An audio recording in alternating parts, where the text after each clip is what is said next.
Dobro jutro, ohayo gozaimasu. Dragi studenti i gledalci, danas ćemo da naučimo malo glagola. Riječ za kišu, evo danas baš najavljuju kišu u Beogradu i široj Srbiji, pa možda ako želite da kažete nešto o kiši na japanskom. Inače, Japan ima jako puno tajfuna i nepogoda baš sad u septembru.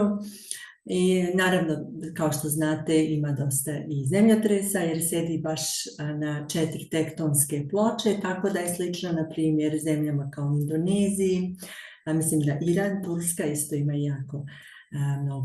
imaju mnogo zemljotresa. Dobro, da vas ne gnjavim, evo da počnemo. Opet sam izabrala Totoro. Samo malo da pogledate i sliku baš o kiši. Evo ovako, znači imamo Totoro anime, evo sam da pokažem, to je starija sestra Satsuki sa mlađom sestrom Mei i to je Totoro koji je kao, nije baš izgleda više kao maskota, ali stvari je veliki dio te prirode i prašume i to je jedna mala stanica, bus stanica u Beogradu. Verujem ako ste kao ja koristite dosta buseva, trolejbusa, da nađete svoj put oko grada i ovo je baš neka tradicionalna, vidite ovdje kanji karaktere i tako. Evo ovako, riječ za kišu je ame. Ima još jedna riječ ame koja znači slatkiši, tako da je malo intonacija drugačija, ame. Ovo je kanji karakter, znači Japan se koriste kanji karakter pisma i hiragana i katakana. Imamo kombinaciju 3 pisama, možda sam je prije spomenula. Znači imamo ame, znači idemo ovako sa lijevo na desno, onda idemo dole crticu, pa preko, onda ovo dole ravno i onda imamo ove male kapice. To ne znam, ako volite umjetnost ili ako kreativna osoba, možda možete vidjeti kao neki mali prozorčić ili napraviti neku asocijaciju kako god odgovara. Onda imamo glagol. Glagol za padati je furu. Znači furu. I malo je više mekano, nije baš ono furu, nego je furu. Dobro, vidimo da Totoro baš se ne vidi jako dobro, izvinjavam se, ali Satsuki evo nosi crveni kišobran i tu nosi svoju sestricu, znači riječ za kišobran je kasa. Znači imate kao neki mali krović i imate nešto kao piktogram, neku asocijaciju možda sa ilustracijom, jer prije su se davnih godina je bilo više kao od malih dijelova drveta ili tako nešto kao sunčani kišobran, pa se tako rastegalo, pa je možda neka asocijacija tu korištena kad je kanji napravljena. Znači kasa. Glagol da nešto nosimo je mocu. Ja vam dajem ovdje infinitiv, naravno, znači infinitiv format glagola.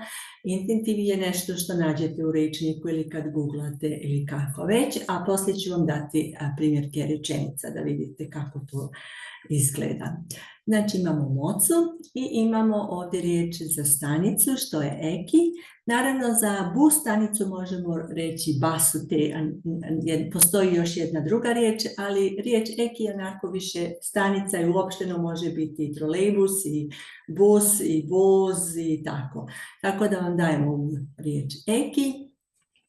I onda imamo riječ matsu, znači kad negdje čekate, matsu. Čekati, jeli? Ja dosta puta čekam bus kad idem u Zemun ili Altinu ili na Vračar i tako dalje. Znači u infinitivu imamo ame ga furu. Ga je pridjev, znači subjekat would be ame, would be, znači govorimo o kiša pada, znači ovdje koristimo ga. Postoji još va i postoji o.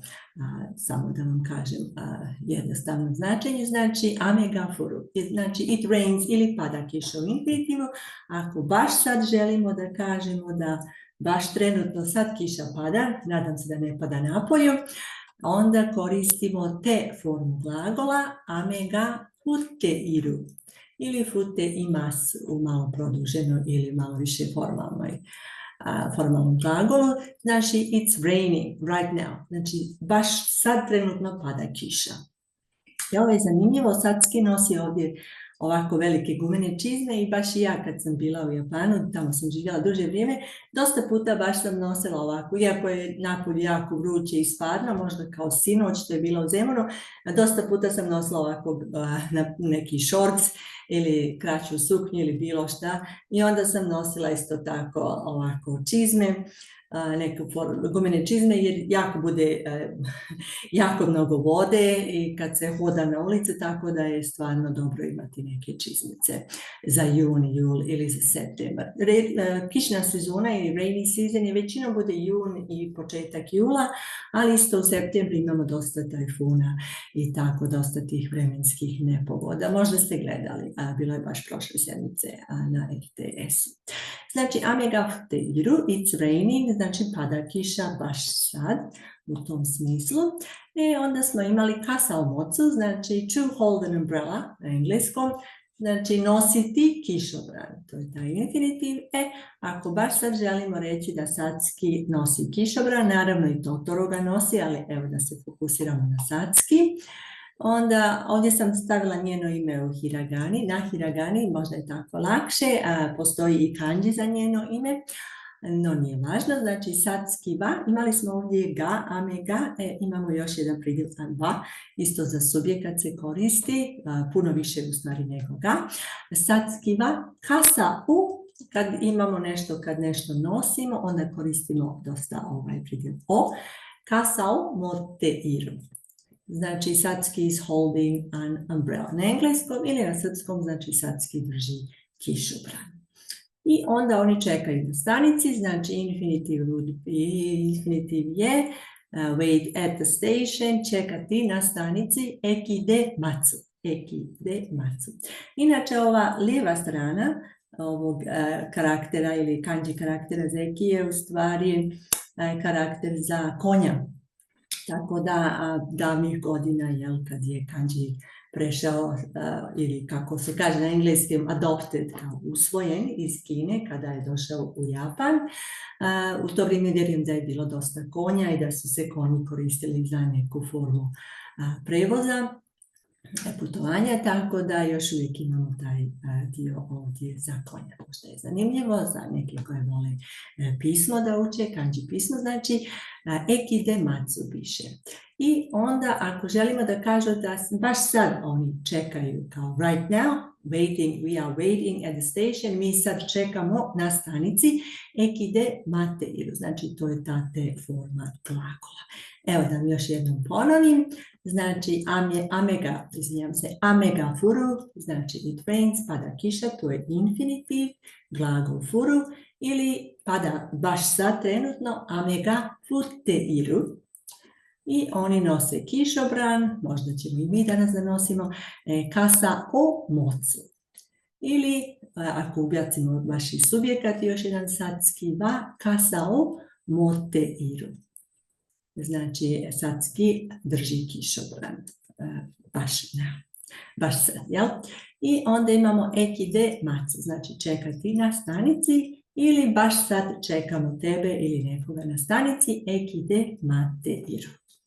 Eto tako, danas sam stavila vam par glagola, nadam se da će vam biti korisno u vašem učenju japanskog ili vaš interes u Japan i kulturu Japana, naravno jezik. Nisam baš neku književnost još pokupila za vas, no planiram da vam predstavim možda i neki članak iz novina ili baš neku pesnicu ili nešto tako.